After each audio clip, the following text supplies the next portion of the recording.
agonised a little bit over whether we ought to be doing our next story, not just because it concerns an allegation of anti-Semitism, always sensitive territory, not even because the accusation is levelled at an author who's in danger of becoming a sort of global online punchbag, JK Rowling, but because sometimes peddling a stereotype introduces bigotry gratuitously to a new audience.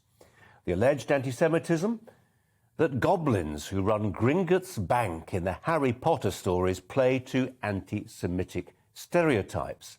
The claim, it comes from the American media personality Jon Stewart, the former host of The Daily Show.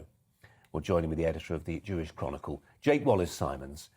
Jake, thanks very much indeed for your time. I know we've got some technical gremlins in the works, so we're going to talk to you as best we can. Okay. What do you make of this? Well, I have several thoughts on it, really. My first thought is, why now? These are not new films. They came out between 2001 and 2011, so more than 10 years ago at best. So why now? Why is Jon Stewart bringing it up now? It seems to me quite clear that, as you mentioned in your intro, JK Rowling is being used as a punch bag by largely people sympathetic to the transgender movement and their agenda, for whom she has become a goblin of her own in a certain sense in their eyes. But aside from that, I think that, when I look at the images of the goblins, they do give me a feeling of an uncomfortable feeling, to be honest, because not only are they dressed in suits with long noses counting piles and piles of money, but on the floor of the bank is a Star of David. I mean, you couldn't really get more unsubtle than that. But set that against JK Rowling. Is it her fault? Was she behind it? Look at her track record. She's been a great friend to the Jewish community and a great supporter of the Jewish community, particularly during the Corbyn years, when she put her head above the parapet in the same way as she's doing with the trans lobby now, standing up for the people and for the causes in which she believes. And so there's no doubt in my mind that her heart is in the right place. She's not anti-Semitic. She's a person of sound mind and sound judgment.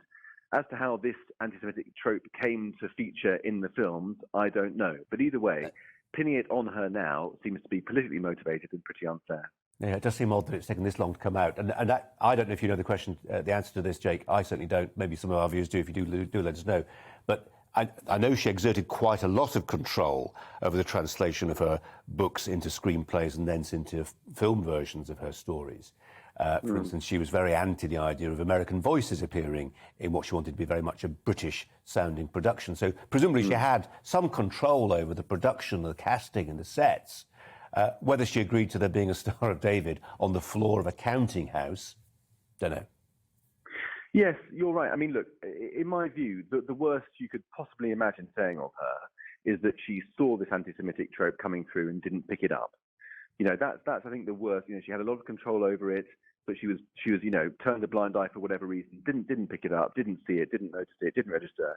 But set that against her long track record of being the opposite of anti-Semitic, of standing up for Jews and in difficult circumstances. And I think the case is clear to me. She's not anti-Semitic. Maybe she didn't see something that she should have done. But either way, pinning it on her now is grossly unfair.